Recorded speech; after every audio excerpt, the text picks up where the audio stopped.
செங்கப்பாடி. இவங்க ஃபேமிலி தோட்டம் இன்னும் எல்லாம் அங்கே தான் இருக்குதுன்னு சொல்கிறாங்க ஐயா. ஸோ நிறைய மீன் தோசையெல்லாம் இருக்கும்.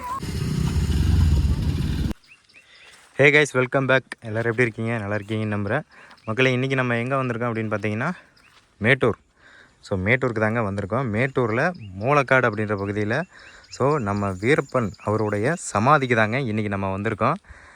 இந்த 2026 அவரோட சமாதி எப்படி இருக்குது அப்படின்னு சொல்லி நம்ம பார்க்கலான்னு வந்திருந்தோம்.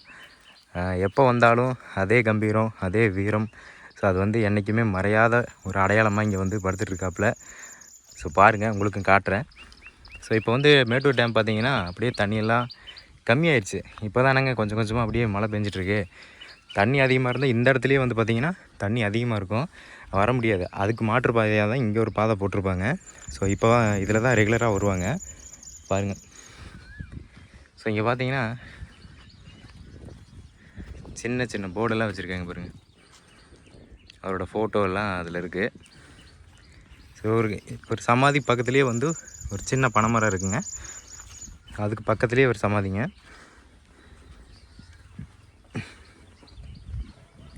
இப்போ நம்ம பிளான்லாம் பண்ணல, திடீர்னு நம்ம சத்தியமங்கலத்துலேருந்து அப்படியே யோசிச்சுட்டு உட்காண்ட்ருந்தோம்.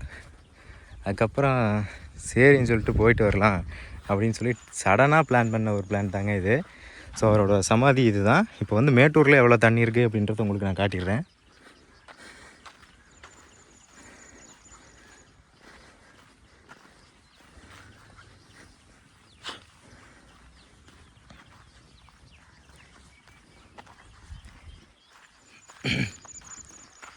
பாருங்கள், எவ்வளோ அழகாக இருக்குது பாருங்கள் மேட்டூர் டேம்.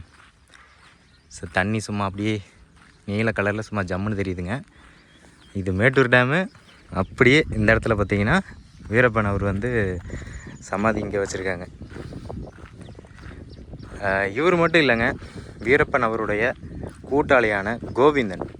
ஸோ அவரோட சமாதிக்கும் இன்றைக்கி நம்ம முடிஞ்சால் போயிட்டு உங்களுக்கு நான் வீடியோ பதிவில் காட்டுறேன் எப்படி இருக்குது அப்படின்றத. ஏன்னா வந்து அவர் மாதிரி லைஃப்பில் வந்து நம்ம எவ்வளோ பேர்த்த சம்பாதிக்கிறோமோ இல்லையோ, கடைசி வரைக்கும் சாகிற வரைக்கும் நம்ம கூட ஒருத்தன் இருந்தான் அப்படின்னா அது கண்டிப்பாக கோவிந்தன் அவரை தான் சாரும். ஸோ எனக்கு பிடிச்ச கேரக்டர்லேயே அவரும் ஒருத்தருங்க. இந்த பதிவில் நம்ம அவரையும் போய் பார்க்க முடிஞ்சால் கண்டிப்பாக பார்த்து உங்களுக்கு வீடியோ எடுத்து போட்டுடுறேன். பாருங்கள், சுற்றியும் பாருங்கள், அப்படியே சூப்பராக இருக்குது, அமைதியாக இருக்குதுங்க. இந்த பக்கம் பார்த்திங்கன்னா அப்படியே மலைகள் பாருங்க.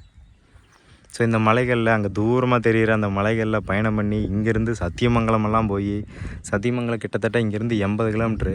ஸோ தினசரி வந்து அங்கே நடந்து அங்கேருந்து கேரளா போயின்னு சொல்லி பல இடங்கள், ஸோ தமிழ்நாட்டில் பல மேற்கு தொடர்ச்சி மலையிலேயே முக்கால்வாசி இடங்கள் போயிட்டு வந்திருப்பார்.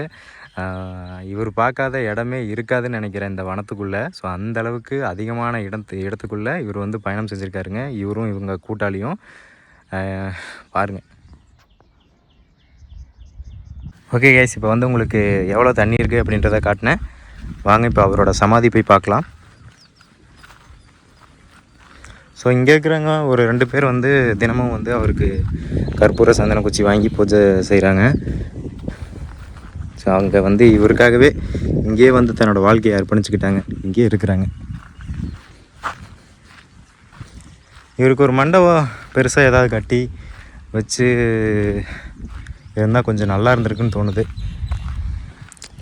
ஏன்னா நிறைய பேர்த்துக்கு வந்து இவர் தப்பானவன் அப்படின்ற மாதிரியான ஒரு போர்ட்ரேட், அதாவது அந்த மாதிரி கருத்து தான் இருக்குது. ஸோ அதை மாற்றணும் அப்படின்றதுக்காக ஒரு மண்டபம் இருந்தால் நல்லா இருக்குங்க.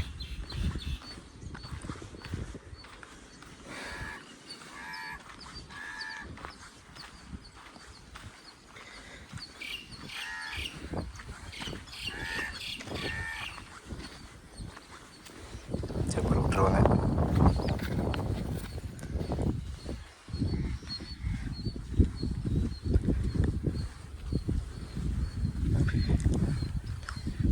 பாருங்கள். ஸோ இதுதான் வந்து வீரப்பன் அவரோட சமாதி. ஐயா, இங்கே இருக்கிறதுங்கெல்லாம் யாரோடதுன்னு சொல்கிறீங்களா? எதுங்க ஐயா? அந்த மூலையில் இருக்கிறதுங்க இது. இது அண்ணன். யாருங்க? இவரோட சம்சாரம் அவங்க. சரி சரி சரி சரி. ஓ சரி சரிங்கண்ணா. அப்போ இது யாருங்க? அண்ணன். ஓ அண்ணன் சம்சாரா? இது அண்ணன் பையங்க. சரி ரைட்டுங்க. இவரோட ஃபேமிலி அப்படியே இங்கே இருக்குது இல்லைங்களா? சரி சரி சரிங்க. பாருங்க மக்களே, இவங்க மொத்தமாக ஒரு 4 பேர் இந்த இடத்துல இருக்கிறாங்க. ஸோ இந்த பாறையில் பார்த்தீங்கன்னா இங்கே பாருங்கள், வீரம் விதைக்கப்பட்டுள்ளது வீரப்பன் சொல்லி ஒரு வாசகம். அதிகமாக நம்ம வந்து டிவியில் அதிகமாக இந்த வாசகத்தை தான் பார்த்துருப்போம். அப்படியே இந்த பக்கம் பார்த்தீங்கன்னா ஸோ வீரப்பன், ஸோ அவர் வந்து இங்கே படுத்திருக்காரு பாருங்கள். ஸோ இவர் மேலே பல குண்டுகள் வந்து பாஞ்சதுங்க ஒரு காலத்தில். இப்போது அமைதியாக வந்து படுத்துட்ருக்காப்புல. ஸோ இங்கே பார்த்தீங்கன்னா கம்பீரமாக இருக்கக்கூடிய அவரோட ஃபோட்டோ. இவருக்கு எப்போவுமே அந்த அடையாளமான அந்த மீசை பாருங்கள் எவ்வளோ முறுக்கலாக பயங்கரமாக இருக்குன்ட்டு. அது மட்டும் இல்லாமல் இங்கே பக்கத்தில் பார்த்திங்கன்னா ஒரு சின்ன கோரிக்கை வைக்கிற மாதிரி, மாவீரன் வீரப்பனார் அவர்களுக்கு மணிமண்டபம் கட்டுவதற்கு தமிழ்நாடு அரசு அனுமதி அளிக்க வேண்டும் அப்படின்ற மாதிரி ஒரு கோரிக்கை வச்சுருக்குறாங்க. ஸோ அந்த மாதிரி மணிமண்டபம் இருந்தால் கொஞ்சம் நல்லா இருக்குங்க. பாருங்கள் ஐயா, இவரோட சொந்த ஊருங்கய்யா? செங்கப்பாடி. இவங்க ஃபேமிலி தோட்டம் இன்னும் எல்லாம் அங்கே தான் இருக்குதுன்னு சொல்கிறாங்க ஐயா. நீங்கள் போயிருக்கீங்களா? நீங்கள் வீரப்பன் அவரெல்லாம் பார்த்துருக்கீங்களா? பேசியிருக்கீங்க. மக்களே, இப்போ வந்து நம்ம பண்ணவாடி பரிசல் துறையில் இருக்கோம். இங்கே பாருங்கள், பரிசலில் வந்து நிறையா பைக்கெல்லாம் ஏற்றிட்டு ஸோ போட்டில் வந்து இங்கே வந்துட்டுருக்காங்க. காவேரி டேம், அதாவது காவேரி ஆறு. ஸோ இங்கே பாருங்கள் சுற்றி எப்படி இருக்குது அப்படின்ட்டு. இப்போ நம்ம வீரப்பன் அவரோட சமாதியை பார்த்துட்டு அப்படியே இங்கே வந்தோம். பாருங்கள், ஸோ இந்த காவேரி ஆற்றை கடந்து இங்கே பரிசலில் பைக்கெல்லாம் ஏற்றிட்டு கொண்டு போவாங்க. இப்போ அங்கேருந்து வந்திருக்காங்க பாருங்கள். ஸோ அதை உங்களுக்கு காட்டுறேன். இப்போ நம்ம போய் சாப்பிட்டு அப்படியே நம்ம கிளம்ப போகிறோம். பாருங்கள்.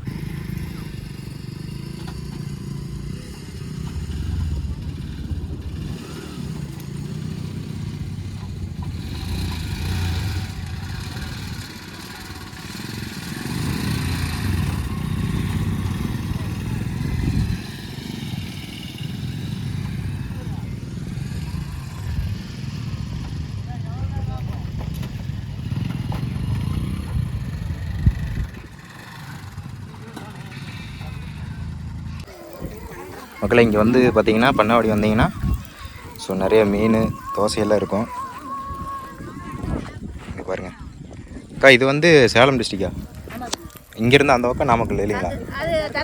தருமபுரி டிஸ்ட்ரிக்ங்களா? இப்போ இங்கேருந்து பரிசில் போகிறாங்க, அவங்க எவ்வளோ கொடுத்து போவாங்க வண்டி? 20 ரூபாங்க. மக்களே, இங்கேருந்து அந்த பக்கம் தருமபுரி டிஸ்ட்ரிக்டா? ஸோ அங்கே வந்து போகிறதுக்கு 20 ரூபாங்க அந்த பரிசில் போகிறதுக்கு.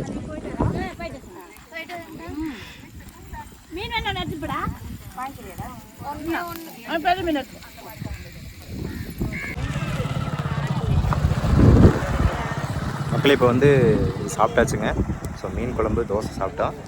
நாளை பின்ன நீங்கள் மேட்டூர் சைடு வந்தீங்க அப்படின்னா இந்த பண்ணவாடி பரிசல் துறைக்கு வந்து வந்துட்டு போங்க. ரொம்பவுமே நல்லாயிருக்கும். இங்கே வந்து யாரும் ஆழமாக போய் குளிக்க வேணாம், தெரியாத இடம். வந்து சாப்பிட்டு பார்த்துட்டு போங்க. நல்ல ஒரு சூப்பரான இடங்க.